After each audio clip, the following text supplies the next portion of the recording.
My life was never calm.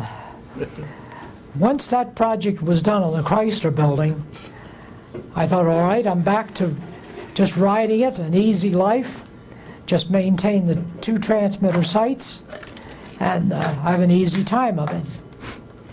At that time, the management decided that WGLI, which was an AM station out on Long Island that they owned, they wanted to sell it.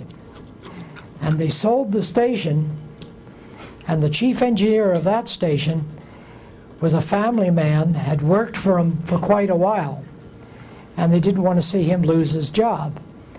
So again, Dave Pollinger calls me up to his office, and he says, we have to make some changes, and a little later you'll see why. But Ed Carl's going to come in and replace you. He said, he's been with us longer, he's a family man, you're single, and shall we set a date for your leaving? He says, how about 2 weeks from today? After all this, because I had done all the hard stuff, you know, and now just maintaining it was the easy part. Well, that's never happened to anyone else in this room. No, I'm sure. So I left his office, went back downstairs to my office. I picked up the phone and I talked to a guy by the name of Fred Porter's, an engineer that worked for me during the World's Fair time. And he left and went with CBS, and he was working in CBS audio maintenance. So I called him and told him what just happened to me. And he said, well, I wonder if we're hiring here. And he says, I'll go to, it was one of the vice presidents of engineering, and find out. And he says, I'll tell him something about you. So he called me back a little later, and he said, this guy would like to see you. And he wants to know if you could come in and see him this afternoon. This was a Monday morning I got fired. So at 1 o'clock in the afternoon, I drove into New York to CBS on 57th Street, met with this vice president of engineering, and an interview that I wouldn't wish on anybody. We talked about everything that I've done in my history. Those things were easy. But he started asking questions that I didn't think there should be answers to, and some of which I did have answers to. One of them was, he said, you know, on your TV set, when you turn the vertical hold control, you turn it one direction, the picture just slowly rolls. You turn in the other direction, it goes out of kilter. Why? And fortunately, I had the answer to that. As to how the vertical hold was triggered on a horizontal, on a slope on one side and a dip on the other side. And but there were those kind of questions. And after 2 hours of this interview, it was at least 2 hours, he said to me, well, I'd like to have you, but we don't have any openings. Oh, thanks. Oh, man, I'm in 2 hours of this grueling affair, and now there's no openings. He said, however, he says, I'm going to make an opening. So he, against the policy of CBS, you needed to flow into a hole. You could never just be an extra somewhere. But he created a hole in the equipment center of CBS. And so he says, when can you start? I said, 2 weeks from today. He said, that'll be fine. So I wasn't without a job. And he says, now it comes to salary. And he says, I see what you've been making. And he says, that's more than what I'm making. And he said, the best thing I can do for you is that this will be a union job, and the best I can do is put you at the top of this union scale, to the maximum rate that the union is paying. Not have to work your way up an escalator, but just immediately go to the top. And he says, that's the best I can do. So I said, all right, I'll take it. So it was a pay cut, but it was into television, which I had originally thought I wanted to be in. So 2 weeks later, here I am now working at CBS New York, and this is now in the, I would say it's 68 or 69, somewhere around there.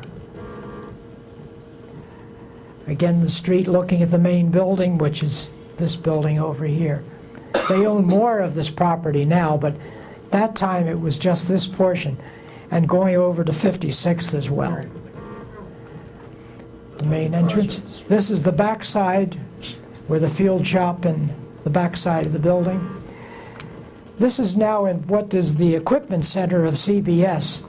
This is a test panel, and from this keyboard you can punch into the waveform and vector scope and the monitor any signal from any part of the plant, from any piece of equipment, and view its output through what was called MAX at that time, was a master exchange switcher. It was a master exchange switcher was about 4 to 5 times bigger than this room, with just racks of relays and stepper relays.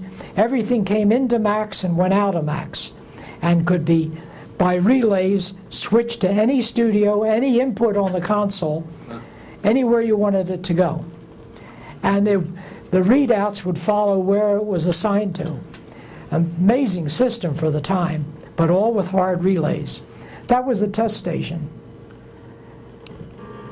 This is part of the equipment center where these are black and white Marconi camera controls. This is the center rack. 2 on this side and 2 on this side constituted one studio. And there were 6 studios, so there's 6 setups of this. And the Marconi cameras were, I don't think, even 2 years old at that point, but that's what was there, black and white. They were the epitome at that time. They were the epitome at that time. About it. And they invested to change all the cameras in the whole plant. Well, are these racks open on the bottom, are they? Yes, Yeah, interesting. they are. For air? Air or whatever, but the cabling is all overhead, up above, nothing below. That's 4 of the camera control units. More of the same camera control. CBS was one of the last stations to go color in New York, right? I don't know whether it was the last, but I'll get to that in a couple of minutes. Some of these were PC-60 control units where some of the cameras were being replaced. This is looking down the aisle. In this area were 254 racks. And there was 13 of us that worked in this department. And all throughout there were these technical telephones and long cords that you get to any piece of equipment from any telephone. So a video or an audio engineer up in the studio having a problem, he'd say, I'm having a problem with, and whatever it is, you'd pick up the phone and go to that piece of equipment and try to resolve or fix the problem that he was having. So it was a cross between maintenance and operations, because we did a lot of camera alignment and maintenance as well. But 254 racks of equipment. It took me 3 months before I could pick up that phone with confidence and know that I could answer the call. It was that complicated.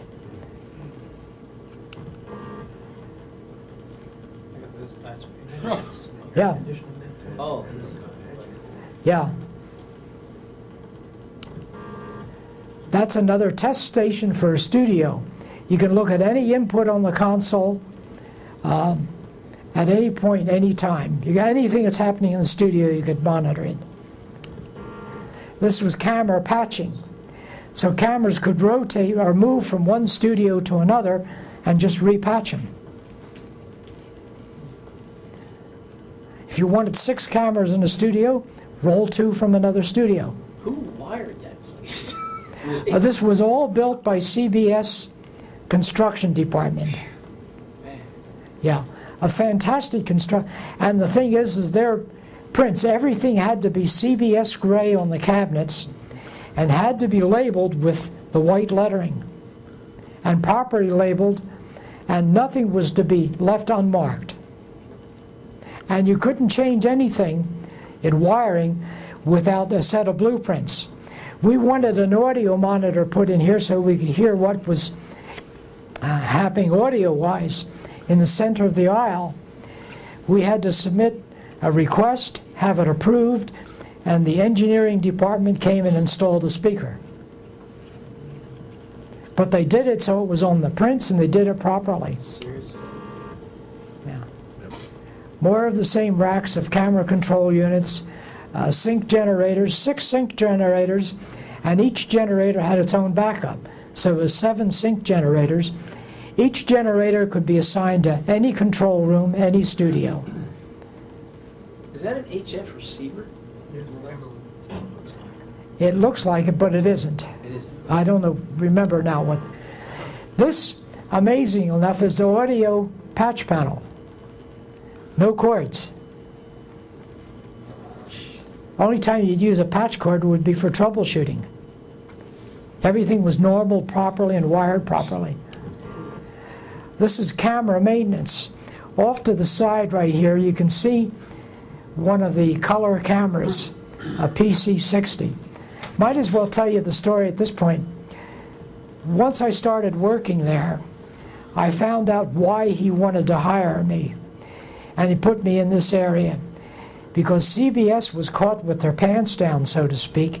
NBC was going color and was owned by RCA. And RCA was selling cameras, they were selling TV sets, and they owned NBC. So they were rapidly trying to colorize as much as they could, as fast as they could.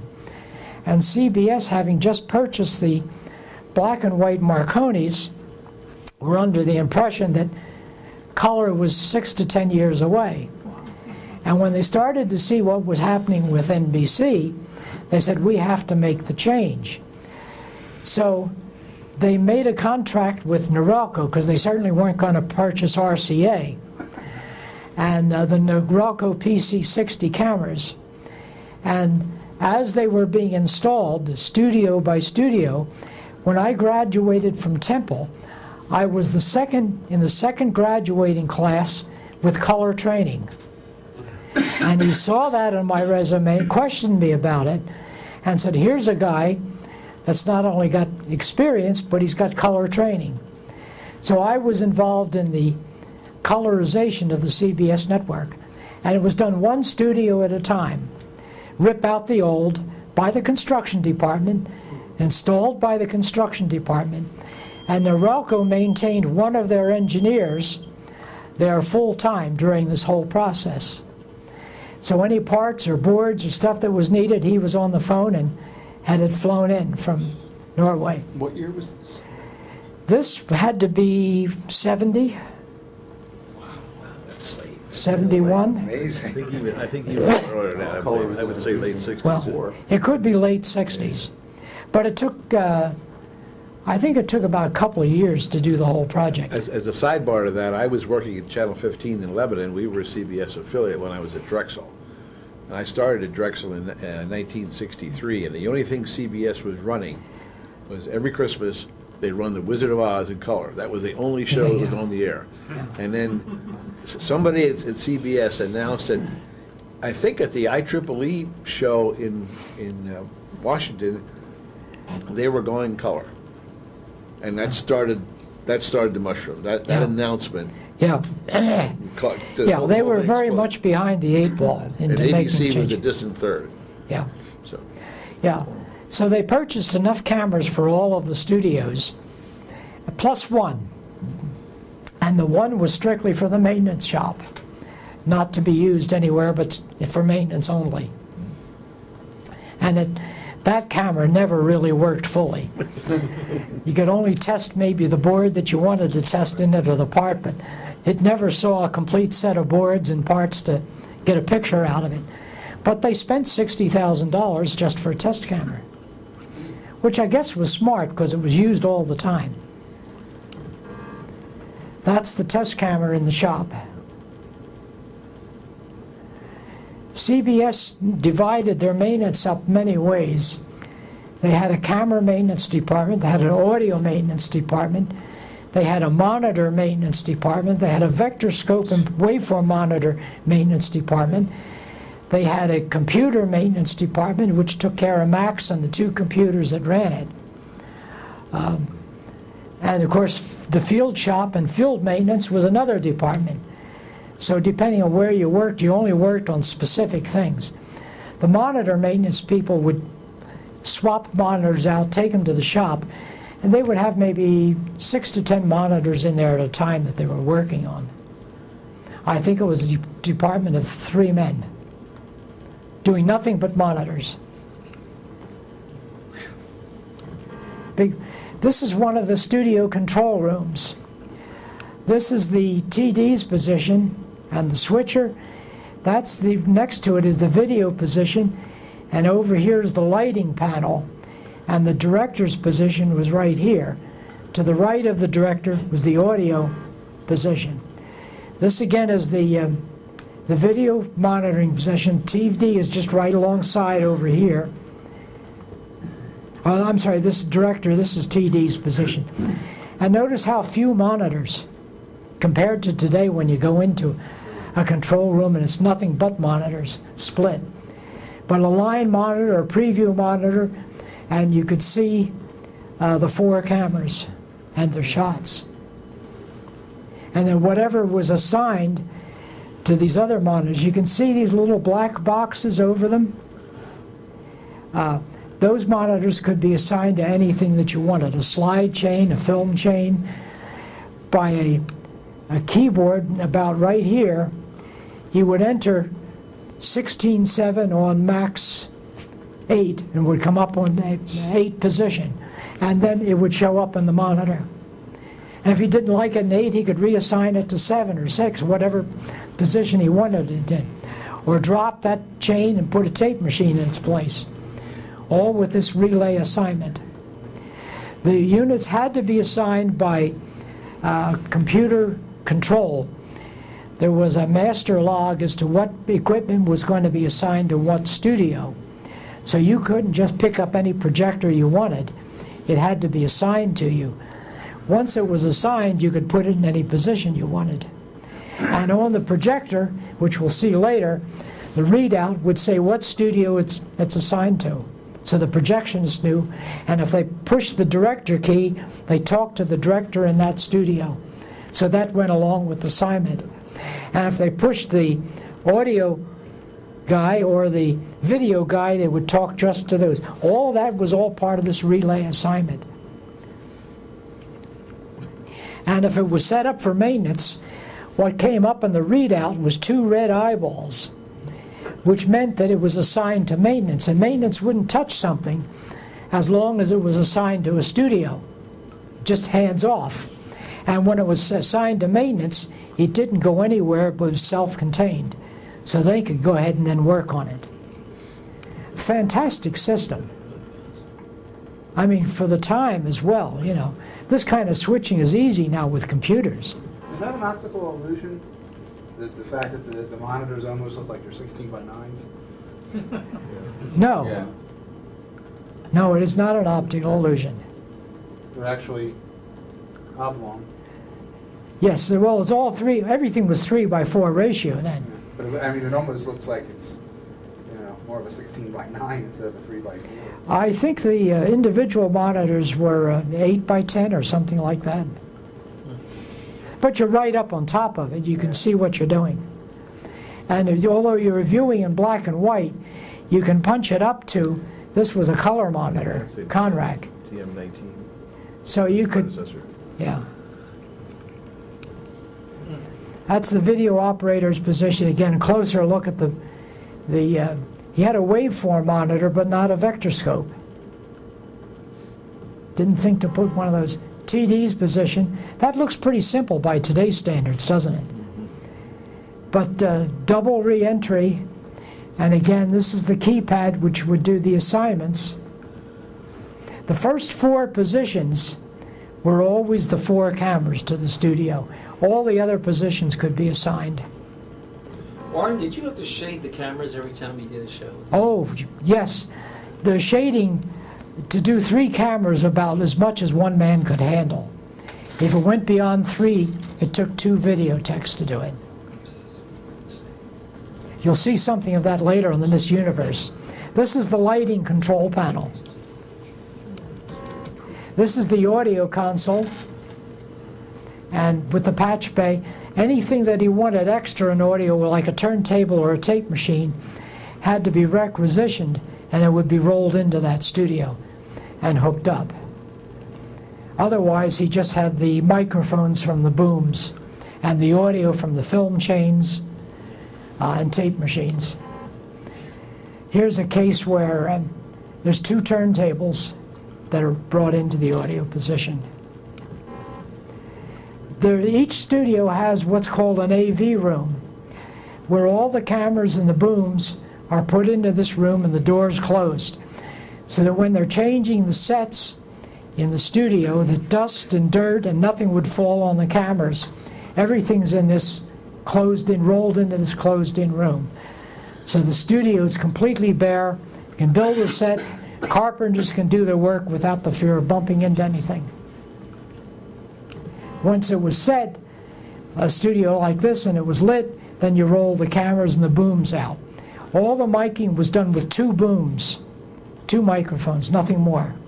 All RCAs, 77s mostly. Great microphone.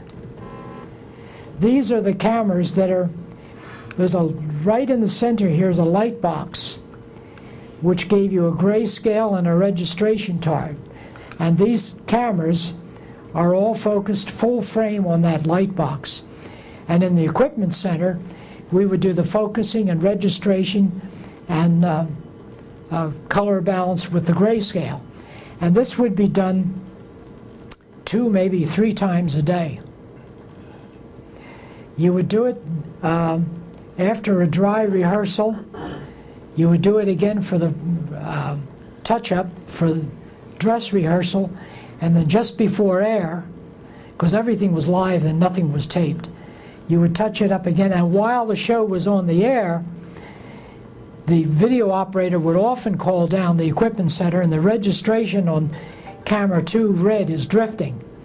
And you'd have to go over and register it by eye while it's on the air. That's how stable they were. This is the lighting patch bay, which is in the studio up on the grid.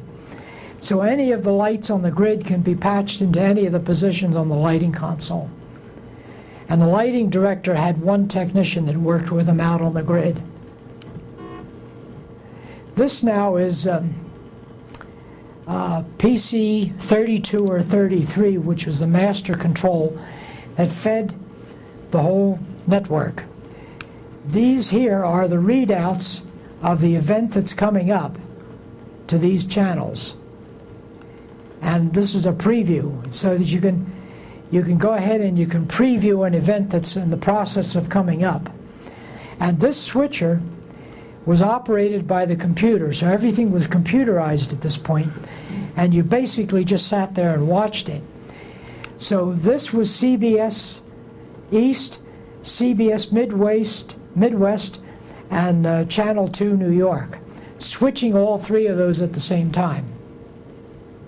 So if you had to take over manual control, you had to figure out how to roll tape machines and projectors for each of these 3 events, all separately, with 1 operator.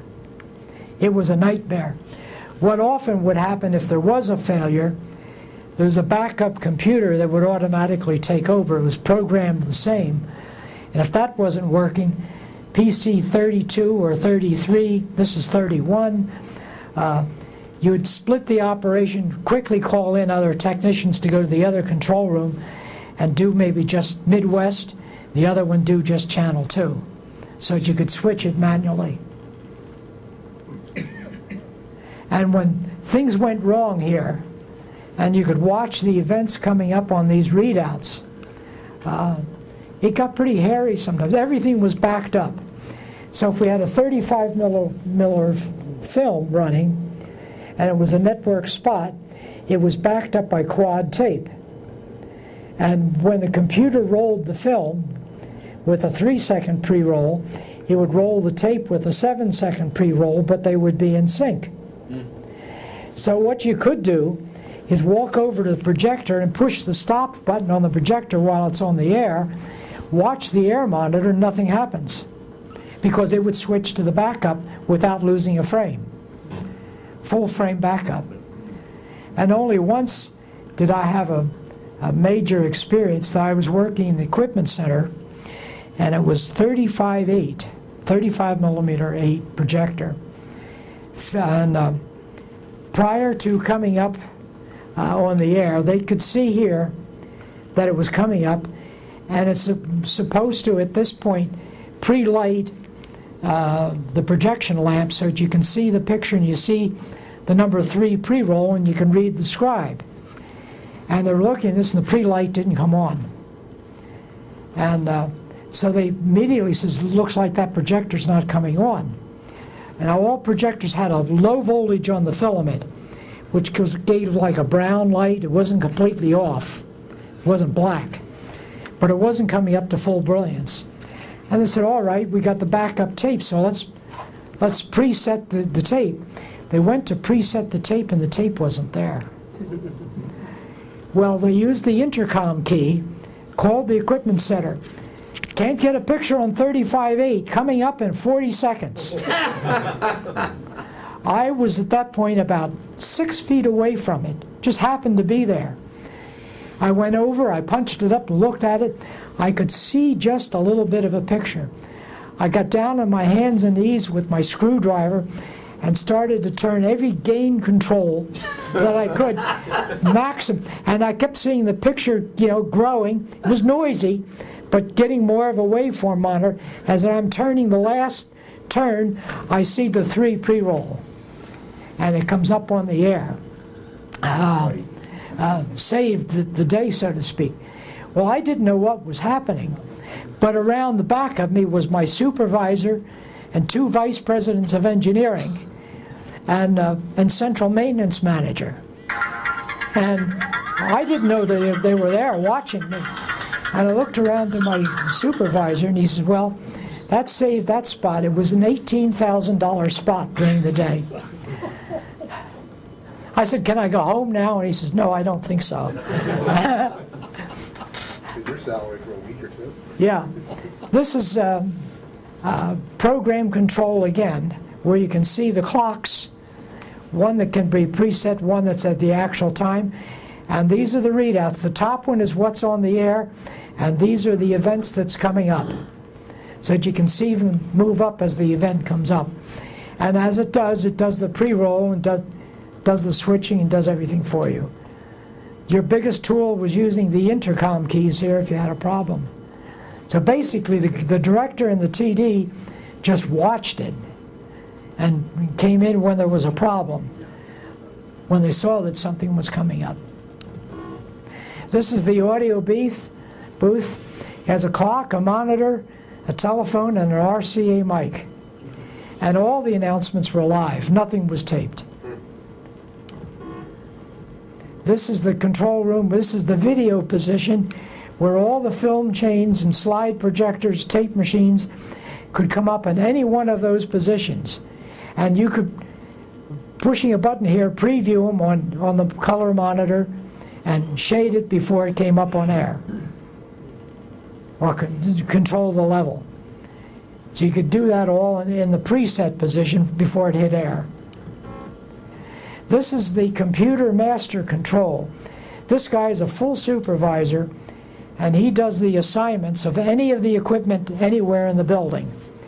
So if you need a tape machine or you need a projector, you've got to go through him.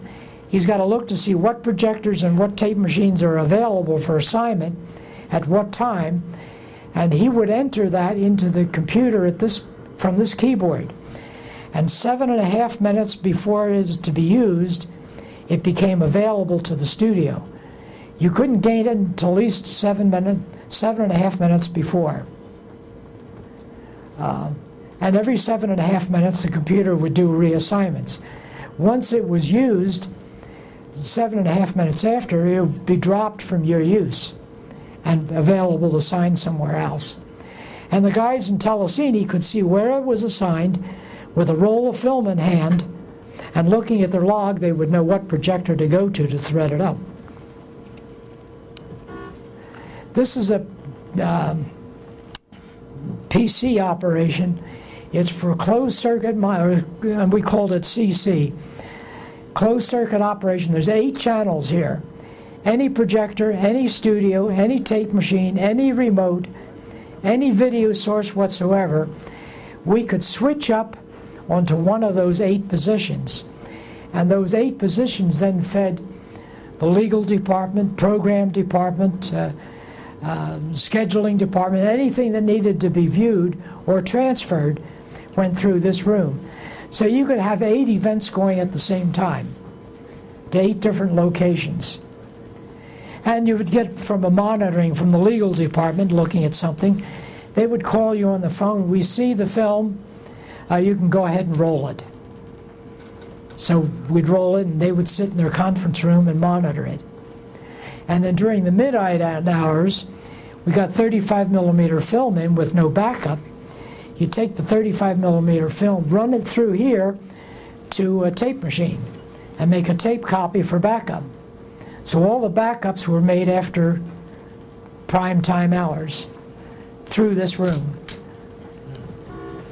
This is one of the projectors. It's a,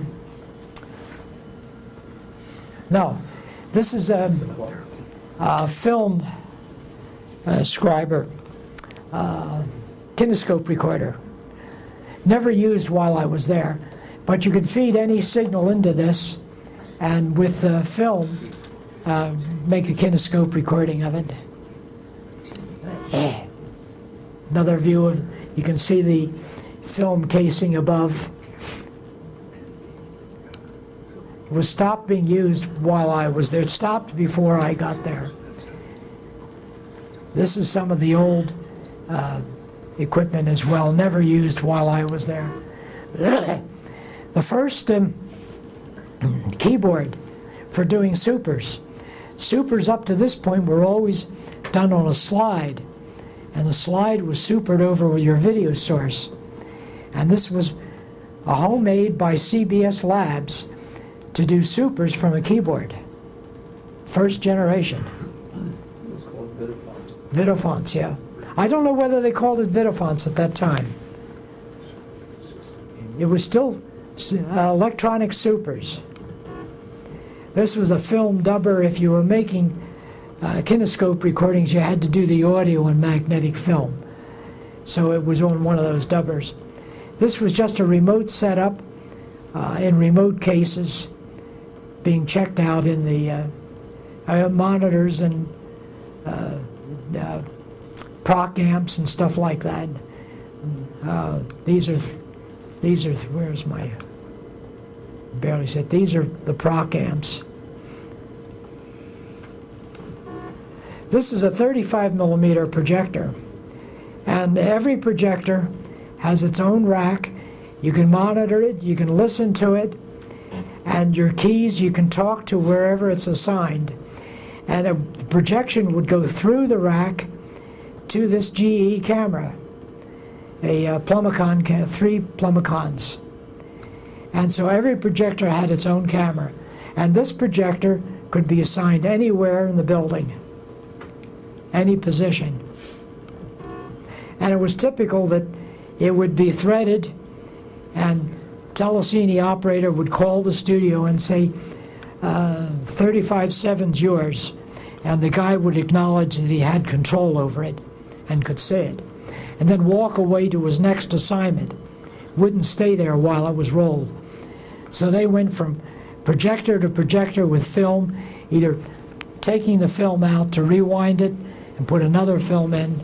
Same with tape. You'd set a tape machine up, throw control over to the studio and walk away from it. And this, I'm not reading, I think is 35/8. Yeah. So you see it's the gray with the white lettering. This would show where it's assigned. This would show you the audio, video, and you had patching capability and the intercom keys right here. So you could call maintenance, you could call equipment center, you could talk to the studio just by pushing the key. This is a 16 millimeter projector, the same way. These are slide projectors. All the slide projectors had dual trays, so that you didn't see a slide change. You dissolved from one side to the other, and then it changed. And you went back and forth between the two trays that were set up. And again, all assignable to any position. Now more of Telecine. There were 11 35 millimeter projectors and I think 14 16 millimeter projectors. Quite a question. The commercials were all in 16. For local maybe, but not for network. Network was all 35. 35 mil. Yeah. Yeah, it was big money. During the day, spot would go anywhere from 8, at that time, this is in the early 70s, late 60s, early 70s, spot could be $18,000 to $24,000 network for 30 seconds. More of this is all just Telecine. Telecine, size-wise, I don't know what studios you're used to, but I think if you took, when you say maybe double a CAU TV studio, take two studios together would just take care of Telecine. I think that was about the size, floor space-wise. This is videotape. Tape machines were always pretty much operated in pairs. So that if you had one that was your primary, you're recording the output of a studio, you record it on two machines, so that you instantaneously have your backup, and both are originals. So the assignment technician tried to keep them so that they were side by side. Not always the case, it might be the other side of the room, but in here, you're looking at two machines here, and two down here, and two on each side. But this room had 35 quad machines in it. So walking from one machine to another could be a little walk. And especially if you're carrying a 90-minute 2-inch reel of tape. And they were, surprisingly, RCA machines. CBS policy, we don't purchase anything RCA. That surprised us. There were some Ampexes, though, I must say, yeah. And again, maintenance-wise, there was a separate department that did nothing but head maintenance. That's all they did for tape machines. Then there was another VTR maintenance department that just worked on the machines. How many people were in that building? I don't know how many, but at the time I was working there were 1,800 technicians. 1,800? Yeah, between all of the studios, Black Rock, and the plant. Just in New York. Just in New York. It's probably the entire engineering population. People would often say to me, "Oh, you must know so-and-so." And I barely knew the people that I was working with. Currently, on our last tour, I asked the same question. There's now 800. That's 1,000 layoffs. Yeah, but it's what computers have done. This is the videotape library. What comes in on these carts was just for one day. And these are on the carts yet, not in the library. So the videotape operator would go there, and the librarian would give him the two tapes that he needed to thread for playback, or two blank tapes that he needed to record on, and the paperwork that would go with it. Once he was recorded and he brought them back to the library, they put it on a cart and take it down to the sub-basement for storage until it's needed for air. Wasn't enough room to store all the tape. This is network master control. These positions here are all separate channels, Again, anything can be assigned to those, but what was typically assigned was an output of a studio, so that any studio could feed any part of the network, either locally or nationwide. So you'd have a local East Coast, Midwest, and West Coast feeds. Like with the Cronkite News at that time, you'd feed all three at the same time, and then repeat them to the networks as well, so that they had the option which feed they were going to pick up. So three of them might be feeding Cronkite News from videotape, and the other one would be CBS Local, and maybe there was another feed for something upcoming that needed to be copied at another station across the country. So you'd set a feed up for that. But all the feeds went through here, and it was hot switching. You could only switch in the 30-second break time from one source to another when you were not on that signal. So as a result, the operator would set the clock here, and this would give an alarm and a warning that a switch was coming up. And there were two operators in here. One operator would come into this position, and nobody was allowed to touch him, talk to him, ask him a question or anything, because he was going to be making a hot switch. And his attention needed to be 100% on that switch. Had 30 seconds to do it, though. But he had to confirm that the switch was made and it was the right one. It's part of that same operation.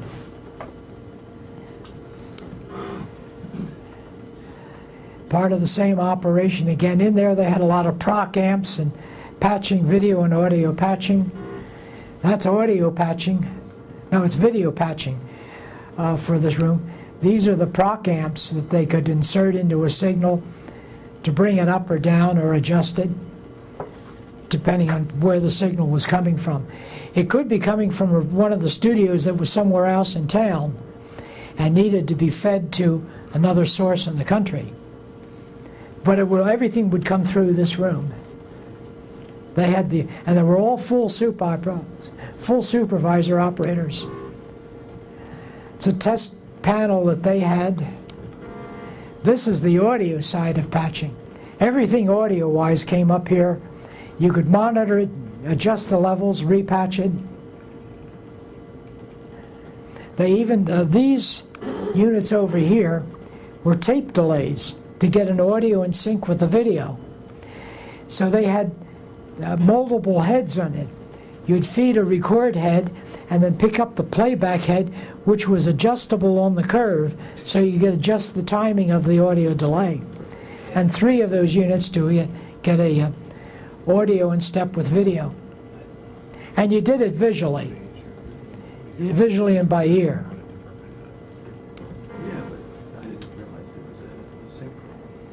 More of the test equipment in the same room. And these were the film chain patch panels that could physically do patching of that stuff as well as studio cameras. Everything was flexible, it could go anywhere. This is Studio 46, which, 41. Studio 41, which is the largest studio in the plant, still is. And they built a set here for the election returns. And they used enough lumber in building the set that you could build a house. And wiring were for all of those flipping digital readout, so that you could change the numbers up on the sign from control units down on the floor. Major construction job. Come on, advance. There we go. This was up over the anchor position, 2 cameras. The anchor position was ahead of that, and you can see all these readouts for various parts of the country, what the vote tallies were from those relays, and teletype machines getting the information from various parts of the country and sent to the operators of those readouts. 2 cameras, because it was typical with these Norelco PC60s, you could have trouble with a camera at any time. So it needed to be backed up with a second camera. We will not fail. If we fail, there's a Monday morning quarterback meeting, not to put blame on anybody, but would say, we had a problem, we had a failure, what do we do that it will never happen again? And they would come up with a plan to see that it wouldn't happen again. One of the events that happened during a presidential election, ABC was doing coverage of the debates with Nixon and I think Nixon and Kennedy. Maybe some of you remember this. An audio failed during the debate. And I was at home at that time, so I couldn't wait to get in to find out what had happened. And when I got into the plant, I found out what had happened is that the console, the output was feeding microwave, it was feeding telco, and it was feeding another source as well, I think another telco source. And it was split going to all three networks because it was a pool feed. And what had happened is the power supply in the console failed, which meant there was no backup console and no way to quickly fix it. Plug in another power supply. It happened in Philadelphia. It was Carter. Yeah, I believe so. Yeah. 76. I think. Yeah. So the outcome of that was that CBS had a meeting, and when they were doing these events thereafter, they had two engineers in charge, two guys, and would say, you're going to cover the elections, or you're going to cover the Super Bowl, or any of these major events. You're going to cover the World Series, whatever their coverage was, and we're doing a pool feed. And we got the feed. So he'd say, the CNC, you will set it up, and you will fix it so that it will not fail. No failures accepted. Go to another EIC and say, you're going to do the NFL game, and you will set it up and do it so that it will not fail, and you will not talk to him. You will not compare notes, and do it separately. So that there was separate people coverage as well.